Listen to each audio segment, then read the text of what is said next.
నేను deputy CM Bhatti గారింటికి వచ్చింది మా నియోజకవర్గ అభివృద్ధి పనులకు సంబంధించి పెండింగ్ బిల్స్ రిలీజ్ చేసేందుకు భట్టి గారింటికి రావడం జరిగింది. నేను ఆ హాల్లోకి ఎంటర్ అయ్యి లోపలికి పోతుంటే అక్కడ కొండ మురళి గారు అక్కడ కూర్చొని ఉన్నారు. బాగున్నారా అన్న అని పలకరించి నేను లోపలికి వెళ్ళిపోయినా. ఆ తర్వాత నా కొండ మురళి పలకరించి పోయిన తర్వాత నేను భట్టి గారితో మాట్లాడినా. ఆ తర్వాత కొండ మురళి గారు ఆయన కలిసి వెళ్ళిపోయారు అనుకుంటా. నేను వచ్చిన పని రాజకీయాలకు సంబంధం లేదు. ఈరోజు కొండ మురళికి సంబంధం లేదు. మా మునుగోడు నియోజకవర్గానికి సంబంధించిన అభివృద్ధికి సంబంధించిన ఆన్గోయింగ్ వర్క్ సంబంధించిన పెండింగ్ బిల్స్ గతంలో మీ అందరికీ తెలుసు, అసెంబ్లీలో కూడా మాట్లాడినాం. మా ఎమ్మెల్యే నియోజకవర్గాల్లో పెండింగ్ బిల్స్ కాంట్రాక్టర్లు ఇవ్వకపోతే పనులు ఆగిపోతున్నాయి అని చెప్పి అన్ననా అసెంబ్లీలో. ఆ పెండింగ్ బిల్ల గురించి నేను రావడం జరిగింది తప్పితే నేను రాజకీయంగా గురించి కానీ వేరే అసలు విషయాలు నేను భట్టి గారితో మాట్లాడలేదు. నాకు ఆ పని మీద రాలేదు అసలు.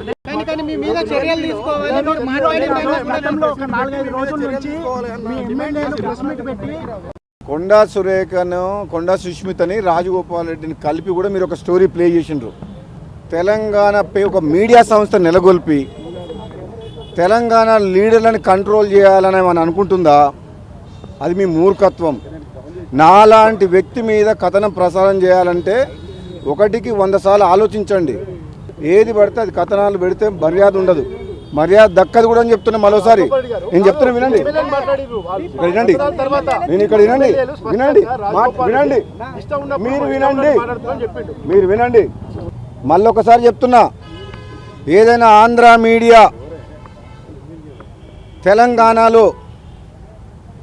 తెలంగాణలో నాలాంటి లీడర్లని వాళ్ళ మీడియా ద్వారా కంట్రోల్ చేయాలని వాళ్ళకు అనుకూలంగా కథనాలు చెప్పి ఒక బలమైన నిజాయితీ పరులైన తెలంగాణ ఉద్యమకారులను కాంగ్రెస్ పార్టీ లీడర్లను ఇట్లా కంట్రోల్ చేయాలని వాళ్ళకు అనుకున్న వ్యక్తుల్ని ప్రమోట్ చేసి ఈ ప్రభుత్వంలో వాళ్ళకు బెనిఫిట్ అయ్యే విధంగా ఒక కీలక పాత్ర పోషించి ప్రభుత్వం వెనక నుంచి నడిపేయాలని కలలు కంటుండ్రేమో. ఇది మంచి పద్ధతి కాదు అని చెప్తున్నా ఆంధ్ర మీడియా అందరికీ. నేను ఎక్కడ కూడా పార్టీకి వ్యతిరేకంగా, ముఖ్యమంత్రికి వ్యతిరేకంగా, ఒక వ్యక్తులకు వ్యతిరేకంగా ఎక్కడ కూడా నేను ఎప్పుడు మాట్లాడలేదు, విమర్శించలేదు. కొన్ని సందర్భాల్లో నిజమైన కాంగ్రెస్ పార్టీ కార్యకర్తలకు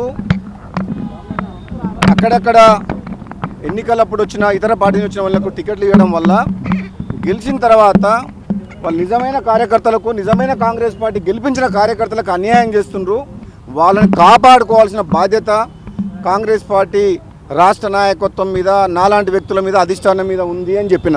నెంబర్ 1. నెంబర్ 2, ఈరోజు ఏదైనా ఎప్పుడైనా ఏదైనా మాట్లాడినా సరే నేను కాంగ్రెస్ పార్టీ సైనికునిగా రాహుల్ గాంధీ గారు ప్రధానమంత్రి కావడమే మా ఏకైక లక్ష్యం. కాంగ్రెస్ పార్టీని రాహుల్ గాంధీ గారి నాయకత్వంలో బలోపేతం చేసి రెండోసారి అధికారంలోకి తీసుకురావడమే మా ఏకైక లక్ష్యం. ఆ లక్ష్యం వైపు మేము అడుగులు ఉంటాయి, ఆ విధంగా పనిచేస్తాం.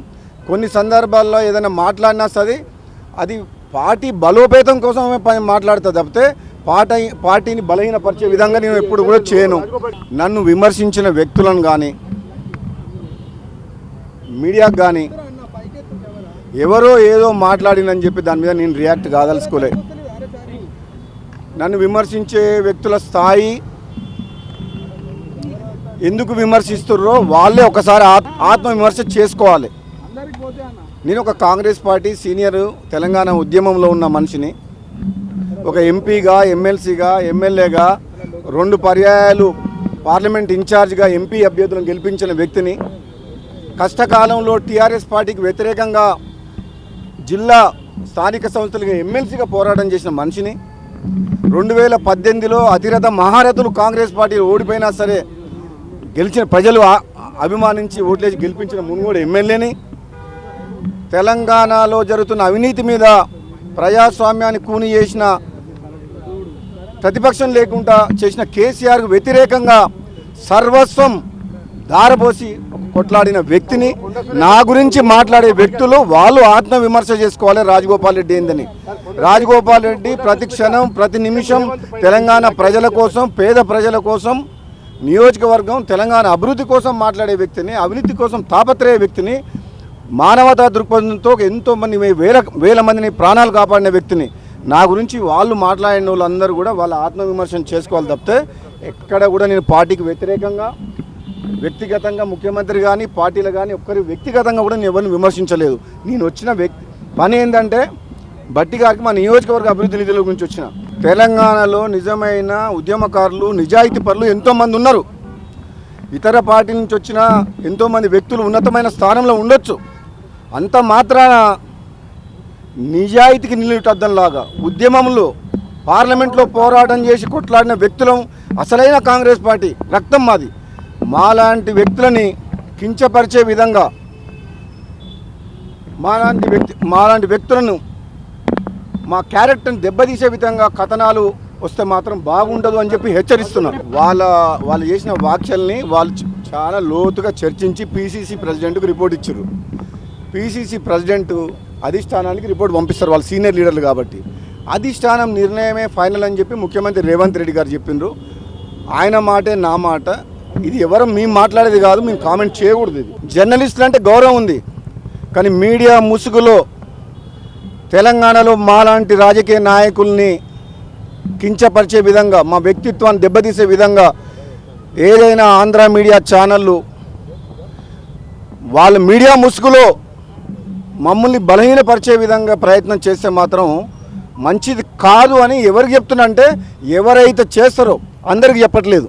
అందరు మీడియా వాళ్ళు చెడ్డవాళ్ళు అంటలేను, కానీ ఎవరెవరు చేస్తుండ్రు, కొందరు వ్యక్తుల గురించి పనిచేస్తున్నారు. వాళ్ళు కొందరు వ్యక్తిని బలంగా తయారు చేసేందుకు నిజాయితీ పరులైన నాలాంటి వ్యక్తుల్ని కూడా బలహీనపరిచే విధంగా కొన్ని ప్రయత్నాలు జరుగుతున్నాయని స్టోరీ చూసిన తర్వాత నాకు అర్థమైంది.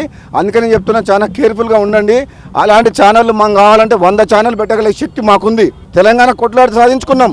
ఇంకా ఆంధ్ర మీడియా మీద డిపెండ్ అయ్యి తెలంగాణ రాజకీయ నాయకులు ఎవరు పనిచేయట్లేదు. మాకు మీరు సర్టిఫికేట్ కూడా ఇవ్వాలి. మాకు మీ ఆంధ్ర మీడియా ఛానల్ మాకు సర్టిఫికేట్ కూడా ఇవ్వాల్సిన అవసరం లేదు.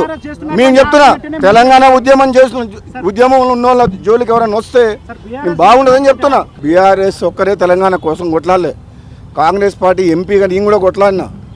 ఆ రోజు తెలంగాణ ఉద్యమం చేసింది ఎవరు, పార్లమెంట్లో కొట్లాడింది ఎవరు? కొంచెం ఒళ్ళు దగ్గర పెట్టుకుని ఉంటే జాగ్రత్తగా ఉంటే మంచిది, లేకపోతే మర్యాద దక్కదు. మేము మా కెపాసిటీ ఏందో చూపించినాం అనుకో, ఏ ఛానల్ ఉండదు, ఏ పేపర్ ఉండదు.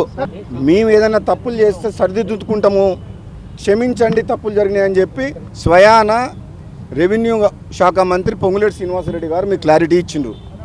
కాబట్టి హరీష్ రావు గారు ఎంత మాట్లాడినా సరే కనీసం ఆనాడు ప్రశ్నించే పరిస్థితి లేకుండా టీఆర్ఎస్ ఉన్నప్పుడు అధికారంలో, ఈరోజు తప్పు జరిగిందని మా మంత్రి స్వయంగా ఒప్పుకున్నాడు.